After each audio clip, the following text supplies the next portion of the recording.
Can you guys share with our viewers what you do for a living? What do you do for a living? I'm Wes Watson. Everybody knows who I am. Who? What's your name? Wes Watson. Can I get inside the house? We'll talk to you now, bro. How can I get inside the house for my Our dog? detective is gonna talk to you, alright? What is You this wanna for? leave her? You wanna leave yourself with her? Yeah. Yeah. All right. Clinton, can you drive this car to my pad? What's this about? It's an open case, man. Oh, that fight thing? It's an open case. That's crazy. That guy came and assaulted me. Alright. You guys, speak to a detective now so he can explain. are they gonna let me go? Il y a quelques années, Wes Watson était l'incarnation vivante de la rédemption américaine. Ancien détenu, survivant d'émeutes, brisé par l'isolement, il avait réussi à transformer ses ténèbres en une force brute. Grâce à sa chaîne YouTube, GP Penitentiary Life, il exposait la réalité crue des prisons américaines. Presque du jour au lendemain, il est devenu une star. Lamborghini flamboyante. Pantoufles de luxe. Physique de guerrier sculpté comme du marbre. Pour des millions d'hommes, Wes Watson représentait la preuve que l'on pouvait renaître. Ils ont investi leur argent, leur énergie, et surtout leur confiance. Mais tout ça n'était qu'un mirage. Les Lamborghini? Loués. Le Pantoufle à $1 million? Un décor. Un simple théâtre pour Instagram. Quant à ces coachings de vie à plus de $1000, présentés comme une voie sacrée vers la transformation, ils se sont révélés être une arnaque qui a coûté des millions à ses fans. Et puis il y a eu l'affaire qui a tout détruit. Une attaque violente orchestrée contre une salle de sport. Une décision insensée qui pourrait lui valoir jusqu'à 25 ans de prison. En une seule journée, Wes Watson a perdu plus d'1 million d'abonnés sur Instagram. Son empire s'est effondré comme un château de cartes. Chaque mensonge, chaque mise en scène, chaque démonstration de force, tout contribuait à révéler le portrait d'un homme dévoré par l'ambition. Alors comment un symbole de transformation a-t-il pu devenir un paria? Et surtout, mérite-t-il vraiment toute la haine qu'il reçoit aujourd'hui? Pour comprendre, il faut revenir aux origines. Avant d'être une figure controversée, Wes était un ado californien passionné de skateboard et de surf. Une vie insouciante, mais entourée de tentations. À 14 ans, il plonge dans l'univers de la drogue, consommation, puis vente de cannabis. Pendant des années, il mène une vie dangereuse jusqu'en 2009, lorsqu'une agression liée à une dette de drogue lui vaut 10 ans de prison. Ces années derrière les murs auraient pu le détruire. Mais c'est là, dans cet enfer, qu'il forge sa nouvelle identité. Entraînements exténuants. Philosophie. Spiritualité. Une foi inébranlable, son arme la plus puissante. Une fois libéré, Wes partage son histoire sur YouTube. Sa voix, brute et sans filtre, résonne. Elle touche les hommes perdus, ceux brisés par l'échec, les addictions, les ruptures. Pour eux, Watson n'est pas juste un coach. Il est la preuve vivante qu'on peut changer. Rapidement, il devient un leader. Puis un modèle. Puis, une figure quasi spirituelle pour certains. Il prêche sa doctrine de l'homme alpha, domination, force, richesse. Vidéo en contre-plongée. Muscles. Lamborghini. Pantoufles. À leurs yeux, il avait vaincu la vie. Ils l'imitent. Ils le vénèrent. Ils achètent ses coachings hors de prix. Ils répètent ses mantras comme des prières. C'est là que l'histoire bascule. Wes promettait un accompagnement personnalisé. Des conseils de vie issus de la prison. Une transformation radicale. $3000 par mois. $1500 pour les plus chanceux. Et ses fans payaient. Par dizaines. Par centaines. Convaincus que Wes les sauverait de leur chaos intérieur. Mais la réalité? Wes n'entraînait personne. Les élèves étaient refilés à des employés. Les séances annulées sans explication. Les messages ignorés. Les demandes de remboursement enterrées. Pour ceux qui avaient mis leur vie entre ses mains, ce n'était pas qu'un mauvais service, c'était une trahison. I'm gonna share with you my story with Wes. So I had reached out to Wes when I had about 12,000 followers. I was brand new to the game, and I wanted to help monetize my passion for helping others. I wanted to take my game to the next level. So I hit him up. I say, Wes, what's all included? He gives me this big breakdown of all these promises, client acquisition funnels, all this other bullshit. So I send him the 3,000. What do I get in return? An 1,800 calorie meal plan. That's it. Pour les fans les plus fidèles, la déception ne se mesurait pas simplement en dollars. Ce qu'ils avaient perdu, c'était la foi. La foi qu'un homme revenu des ténèbres pouvait les guider vers leur propre lumière. Découvrir que tout n'était qu'une coquille vide a été, pour beaucoup, un véritable retour dans l'abîme. Ils ne se sentaient pas seulement floués. Ils se sentaient ridiculisés, brisés d'avoir mis leur dignité dans les mains du mauvais homme. Très vite, le désespoir s'est transformé en rage. Les forums ont explosé. Reddit, X, des milliers de commentaires en quelques jours. Un utilisateur résumait le sentiment général. Wes Watson est un escroc qui dépouille les plus vulnérables pour frimer avec des voitures de luxe. Le hashtag Wes Watson a pris feu. Les victimes ont affiché leurs factures, leurs reçus, leurs courriels. Un déluge de preuves qui rendait les silences de Wa encore plus accablants. Ses fans transformaient leur douleur en mouvement collectif, et Internet n'était plus qu'un gigantesque tribunal populaire. Face à cette pression, tout le monde s'attendait à ce que Wes parle. Des excuses, un communiqué, même une explication creuse, n'importe quoi. Mais Wes a choisi le néant. Aucune vidéo. Aucune prise de parole. Juste des clips où il exhibait ses Lamborghini, son Pantouse, et des sermons encore plus agressifs. Ce silence a été perçu comme une gifle. Comme s'il croyait qu'en ignorant assez longtemps la tempête, elle finirait par disparaître. Mais cette fois, le public n'a rien oublié. Les tensions ont explosé. D'anciens clients ont lancé des recours collectifs. Les plateformes de paiement, comme Stripe, ont gelé des centaines de milliers de dollars face à l'afflux de litiges. En 3 mois, la chaîne YouTube de Wes a perdu des centaines de milliers d'abonnés. Les dislikes ont triplé sur toutes ses vidéos. Des YouTubeurs spécialisés dans la dénonciation des fraudes, comme Cofezia, ont publié des analyses virales cumulant des millions de vues en pulvérisant le fragile empire qu'il avait construit. Et ce n'était que le début. Car pendant que l'Internet fouillait chaque détail de son lifestyle, la vérité sur son train de vie a éclaté. Le Pantouse à 30 millions de dollars à San Diego. Loué. 80 000 dollars par mois. La Bugatti Chiron, symbole ultime de sa réussite. Loué aussi. 60 000 dollars mensuels pour donner l'illusion d'un empire financier. Tout n'était qu'une façade clinquante, un décor Instagram destiné à justifier des coachings hors de prix. Pire encore, il prônait l'épargne, la discipline, la construction d'un patrimoine durable, alors qu'il brûlait son argent comme un feu de paille financé par l'endettement. Le champion autoproclamé du « mal alpha » était devenu la risée d'Internet. Ses revenus ont chuté de 70%. Des partenaires l'ont lâché. La haine ne faiblissait pas. L'image du guerrier invincible s'est effondrée. Mais les fissures visibles n'étaient rien comparées à ce qui allait suivre. Le véritable point de rupture arriva le 29 décembre 2024, dans une salle de sport de Miami qu'il fréquentait et co-détenait, LF Edéon Fitness. Tout a commencé par un défi lancé sur les réseaux sociaux. Un classique chez Wes, provoquer ses détracteurs, les insulter, les défier d'un combat pour prouver sa domination. Cette fois, quelqu'un a répondu. Hakim Ibrahim. Un homme massif, que Wa insultait en le qualifiant de « noir de plus de 2 mètres ». Il est venu. Pas pour tuer. Pas pour piéger. Pour un combat loyal. Mais ce qu'il a trouvé en entrant n'avait rien de loyal. Les images de vidéosurveillance l'ont révélé. Wa et ses hommes l'attendaient. Une embuscade. Une attaque coordonnée.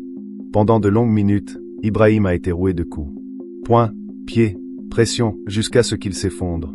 Ce n'était pas un combat. C'était un passage à tabac. Il en est sorti le visage explosé, des cheveux arrachés, des ecchymoses partout. Et avec lui, le masque de Wa est tombé. Pire encore, lors de l'agression, Wes a utilisé le mot en haine, ravivant des blessures profondes.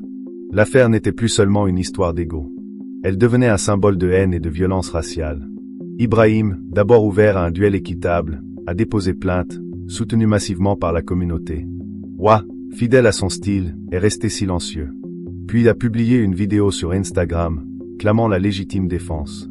Une excuse risible. J'aurais pu sortir mon arme à tout moment, disait-il. Je suis célèbre. Tout le monde sait qui je suis. Les images de la caméra piéton ont empiré la situation.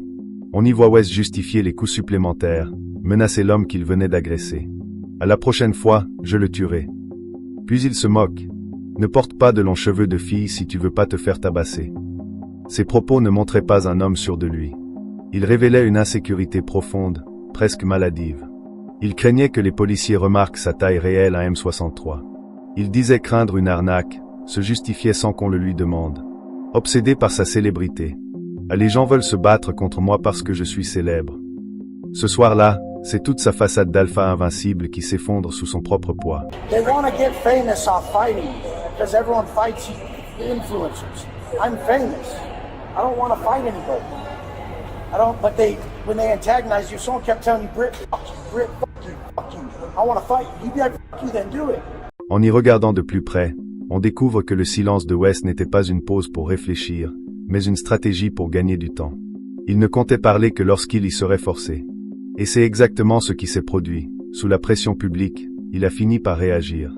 Mais sa réaction, une défense bancale, contradictoire, presque insultante. Il niait toute présence d'armes, alors que les images montraient clairement ces hommes utilisant ceinture, haltères et poids comme armes improvisées. Chaque mensonge ajoutait une couche de plus à sa chute. Cet homme qui prônait la discipline mentale, la positive attitude, s'est montré dans les enregistrements de caméras piétons comme quelqu'un de méprisant, arrogant, préférant les menaces et les moqueries plutôt que l'apaisement. Au moment où les policiers s'éloignent, il lance, avec un sourire suffisant. « Ah, vous partez ? Bonne journée. » Comme s'il venait de gagner quelque chose. Puis, interrogé sur sa taille et un complexe qu'il traîne depuis longtemps, Wes se met à se plaindre, offrant l'image d'un influenceur obsédé par son ego. Ce comportement, mêlant insultes racistes et agressivité gratuite, a fait voler en éclats son image de leader stoïque. Et un détail n'a échappé à personne. Lorsqu'il donne un coup de pied de toutes ses forces au visage d'Ibrahim, l'homme ne bouge presque pas. Pas de chaos. Pas d'impact réel. Juste un constat humiliant. Derrière les muscles, la puissance manquait cruellement. Internet a explosé. Sur X, la vidéo a dépassé 13 millions de vues en 24 heures. Parmi les commentaires les plus partagés. À Wes Watson, un voyou raciste. Un faux mâle alpha qui agresse une personne potentiellement handicapée. Le hashtag justice pour Hakim a tourné en boucle, déclenchant une vague de soutien international. La façon dont Wes a géré la crise n'a fait qu'envenimer la situation. Au lieu d'un communiqué, d'excuses, d'une prise de responsabilité, il poste des stories où il danse dans son pantouse, en mode rien à foutre.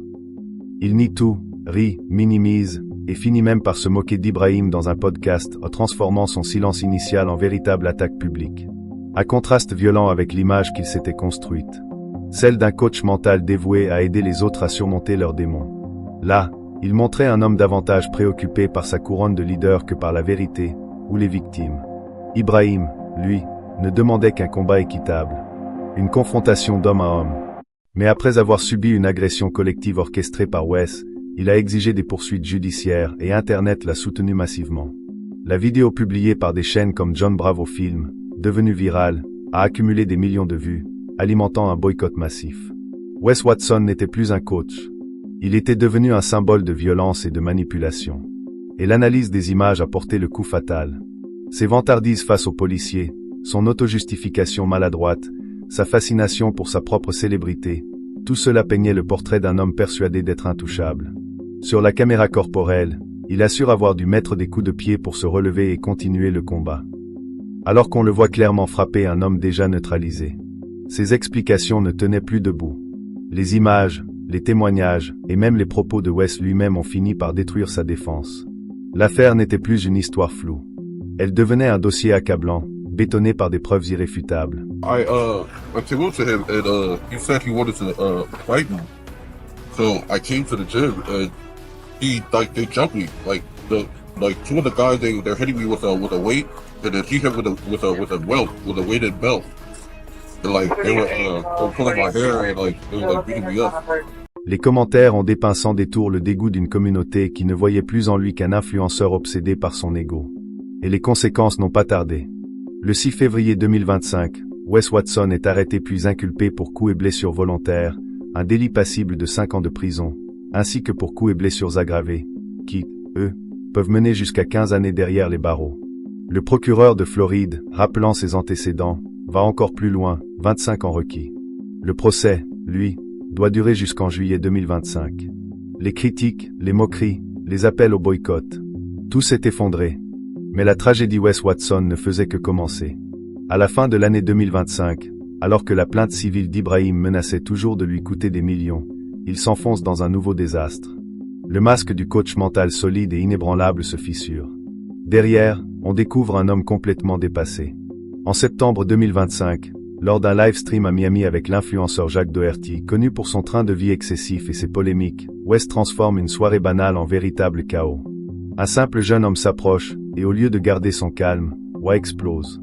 Il l'insulte, lui hurle de dégager, exige même que son garde du corps le gifle. En quelques secondes, la situation dégénère. Un membre du groupe de Wes, déjà impliqué dans l'agression à la salle de sport, se lève, bouscule un autre, et une dispute éclate au sein même de sa propre équipe. Wes, hors de contrôle, se met à menacer son ami. Tu veux t'en prendre à moi? Je te tue. Puis arrive le pire. En plein restaurant bondé, sous les yeux de dizaines de clients, l'un de ces hommes sort un couteau. Pour une simple dispute. En direct. Et Wes? Il continue de manger tranquillement, comme si rien n'était en train de se produire autour de lui. Jack Doherty, pourtant habitué au scandale, panique et s'enfuit. La vidéo explose sur YouTube et X, millions de vues, moqueries, indignation. Le hashtag Wes Watson Meltdown devient viral. Ce fiasco n'a pas seulement montré un homme incapable de gérer sa propre équipe. Il a exposé la nature même de son duo avec Doherty, deux figures arrogantes, bruyantes, qui masquent l'absence totale de substance derrière des comportements violents et infantiles. Aucune arrestation immédiate, mais la police de Miami ouvre une enquête. Menaces, port d'armes, mise en danger du public, encore de nouvelles accusations qui s'ajoutent à un casier déjà chargé. Ce ne sont plus des incidents. Ce sont des signes irréversibles d'une chute totale. De mentor inspirant, il est devenu un symbole, celui de la supercherie, de la violence et de l'ego démesuré. Alors une question demeure. Wes Watson peut-il encore remonter la pente? Ou n'assistons-nous qu'au prochain chapitre d'un cycle d'autodestruction inévitable? Seul son comportement et une communauté écœurée détiennent la réponse.